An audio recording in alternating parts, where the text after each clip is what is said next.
നമുക്ക് ഫൈൻ എന്ന് പറയുന്നത്, പീനലൈസേഷൻ എന്ന് പറയുന്നത് പല സാഹചര്യങ്ങളിലും നമ്മൾ തെറ്റുകൾ ആവർത്തിക്കപ്പെടാതിരിക്കാൻ വേണ്ടിയിട്ടാണ് ചെയ്യുന്നത്. അതെ അവിടെ ഡിഫൈൻ ചെയ്യപ്പെട്ടിട്ടുണ്ട് തെറ്റെന്താണ് എന്നുള്ളത്. അതെ ആ തെറ്റുകൾ തെറ്റാണെന്ന് ഉറപ്പുള്ളത് കൊണ്ട് ആ തെറ്റിലോട്ട് വഴുതി വീഴാതിരിക്കാൻ വേണ്ടിയിട്ടാണ് പീനലൈസേഷൻ എന്ന് പറയുന്നത്. അതെ അതിനർത്ഥം മറ്റുള്ള കാര്യങ്ങളെല്ലാം ശരിയാണ് എന്നുള്ളതല്ല. അല്ല ഒരാൾ തെറ്റിലോട്ട് വഴുതാതിരിക്കുന്നതുകൊണ്ട് ചെയ്യുന്നതെല്ലാം ശരിയാവണമെന്നില്ല. ശരികൾ ചെയ്യാൻ വേണ്ടിയിട്ടല്ല, തെറ്റുകൾ ചെയ്യാതിരിക്കാൻ വേണ്ടിയിട്ടാണ് പീനലൈസേഷൻ കൊണ്ടുവരുന്നത്. തീർച്ചയായിട്ടും അതിലോട്ട് വഴുതി പോയാൽ അത് തെറ്റാണെന്ന് ഡിഫൈൻഡ് ആണ്.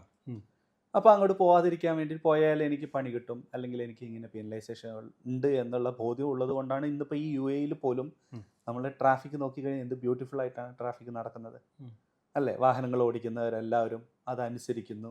കാൽനട യാത്രക്കാർ വരുമ്പോൾ നിർത്തി കൊടുക്കുന്നു. ഓവർടേക്കുന്ന രീതി പോലും എല്ലാം അതിൻ്റേതായിട്ടുള്ളൊരു സിസ്റ്റത്തിലൂടെയാണ് പോകുന്നത്. കാരണം എന്തുവാ, അവർ ഈ സിസ്റ്റത്തിനെ ഇത് തെറ്റിലോട്ട് പോയാൽ ഭയക്കുന്നു. There is a penalisation. നമ്മുടെ ബിസിനസ്സിൽ നമ്മൾ തെറ്റുകൾ ചെയ്യാണ്ടിരിക്കുക എന്നുള്ളത് മാത്രമല്ല, ശരികൾ ചെയ്യുകയും വേണം. മനസ്സിലായില്ലേ? തെറ്റുകൾ ചെയ്യാതിരിക്കുന്നത് കൊണ്ടെല്ലാം ശരിയാവണമെന്നില്ലെന്ന് ഞാൻ പറഞ്ഞത്. ശരിയായിട്ടുള്ള കാര്യങ്ങൾ ശരിയായ രീതിയിൽ ചെയ്തെങ്കിൽ മാത്രമേ റിസൾട്ട് വരുള്ളൂ. അപ്പോൾ ഇപ്പോൾ നമ്മുടെ ടീം ഇങ്ങനെ പറഞ്ഞു, അവർ ചെയ്യുന്നതിന് നിങ്ങൾ പീനലൈസേഷൻ, ഓബിയസ്ലി അവർ തെറ്റുകളിലോട്ട് പോകുന്നില്ല.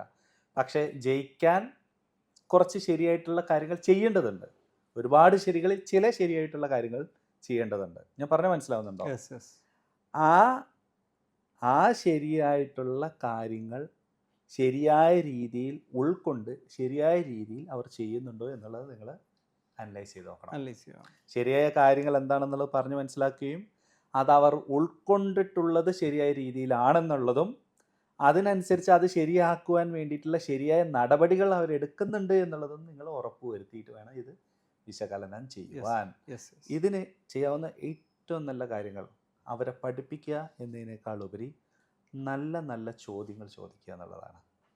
ഒരു റിസൾട്ടിൽ വന്നിട്ടില്ലെങ്കിൽ ചോദിക്കുക അവരോട്, റിസൾട്ട് വന്നില്ല, എന്താണ് നിങ്ങളുടെ കാഴ്ചപ്പാടിൽ, what went wrong, what went right, what needs to be corrected. നിങ്ങളായിരുന്നു ഈ സാഹചര്യത്തിലെങ്കിൽ ഇത് നിങ്ങളിങ്ങനെ തന്നെയാണോ ചെയ്യുന്നത്, നിങ്ങൾ ചെയ്ത കാര്യങ്ങൾ ഇങ്ങനെയാണ് നിങ്ങൾ ചെയ്തിട്ടുള്ളത്, അതിൽ നിന്ന് പുറത്തിറങ്ങി നിങ്ങൾ അയാളുടെ മുകളിലുള്ള സ്ഥാനത്തിലിരിക്കുമോ, എന്നിട്ട് അയാൾ ചെയ്തത് ശരിയാണോ, ഒന്ന് വിശകലനം ചെയ്ത് നോക്കൂ. എന്താണ് തെറ്റായിപ്പോയത്, ഇനി ഒന്നും തെറ്റിയിട്ടില്ലെങ്കിൽ എന്തുകൊണ്ട് അത് തെറ്റായിട്ട് സംഭവിച്ചു. ഇനി പറഞ്ഞ് മനസ്സിലാവുന്നുണ്ടോ? ഇത് ആ രീതിയിൽ കാണാൻ പറ്റണം. അപ്പോൾ എല്ലാ എക്സ്ക്യൂസസും എല്ലാ കാര്യങ്ങളും പുറത്തോട്ട് വരും. പറഞ്ഞു കൊടുക്കാൻ പറ്റാവുന്ന പറഞ്ഞു കൊടുക്കാം. ചില തെറ്റുകളിലൂടെ പോയാലേ പഠിക്കുകയുള്ളൂ. കാരണം അവർക്ക് അത് ശരിയായിരുന്ന ചില സാഹചര്യങ്ങളുണ്ടായിരിക്കാം.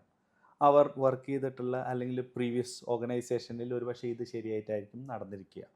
അതുകൊണ്ട് തന്നെ മാറ്റങ്ങൾ ഉൾക്കൊള്ളാൻ കുറച്ച് ബുദ്ധിമുട്ടുകൾ വരും. പിന്നെ നമ്മളൊരു എയിം സെറ്റ് ചെയ്യുമ്പം അറിയാമല്ലോ, എപ്പോഴും എയിം സെറ്റ് ചെയ്യുമ്പോൾ ആദ്യം ചിന്തിക്കുക തടസ്സങ്ങളാണ്, അവസരങ്ങളല്ല.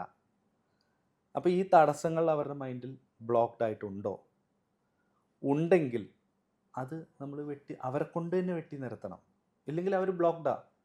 നമ്മളോട് അവരുടെ മൈൻഡിൻ്റെ ഉള്ളിൽ അവർ പറയും, എന്ത്, ഞാൻ അന്നേ പറഞ്ഞതാ ഇതൊക്കെ ഇങ്ങനെ തന്നെ സംഭവിക്കും. നമ്മളോട് പറയില്ല, മൈൻഡിൽ പറയും, ഉള്ളിൽ ഇതിങ്ങനെയൊക്കെ തന്നെ സംഭവിക്കുള്ളൂ, ഇതിന് ഇന്ന കാര്യങ്ങൾ ചെയ്യാതെ ശരിയാവില്ല.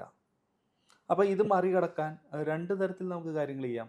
ഒന്ന്, നമ്മൾ കാര്യങ്ങൾ ഇങ്ങനെയൊക്കെയാണെന്നുള്ളത് അവർക്ക് കാണിച്ചു കൊടുക്കുക. അത് വലിയ സ്ഥാപനങ്ങളൊന്നും നടക്കില്ല. ചെറിയ സ്ഥാപനങ്ങളാകുമ്പോൾ ഒബ്വിയസ്ലി നമ്മൾ അവർക്ക് എന്ത് ചെയ്യേണ്ടത്, ശരിയായ രീതികൾ എന്തൊക്കെയാണ്, ഇതാ ഞാൻ ചെയ്തപ്പോൾ ഇത് നടന്നു, നിങ്ങളിത് അനുകരിക്കും. ശീലിപ്പിച്ചുകൊണ്ടേയിരിക്കണം. പറഞ്ഞ് വീണ്ടും പറഞ്ഞുകൊണ്ടേയിരിക്കണം. രണ്ടാമത് എന്താണെന്ന് വെച്ച് കഴിഞ്ഞാൽ, മാറ്റങ്ങൾ ഉൾക്കൊള്ളാൻ തയ്യാറല്ലാത്തവരെ മാറ്റി നിർത്തി നമ്മൾ ഉൾക്കൊള്ളാൻ തയ്യാറല്ല, നമ്മുടെ വേഗതയിൽ നമ്മുടെ വേഗതയിൽ നീന്തുന്ന ആളുകൾ, അത് പറയുമ്പോൾ വ്യത്യാസമുണ്ട്.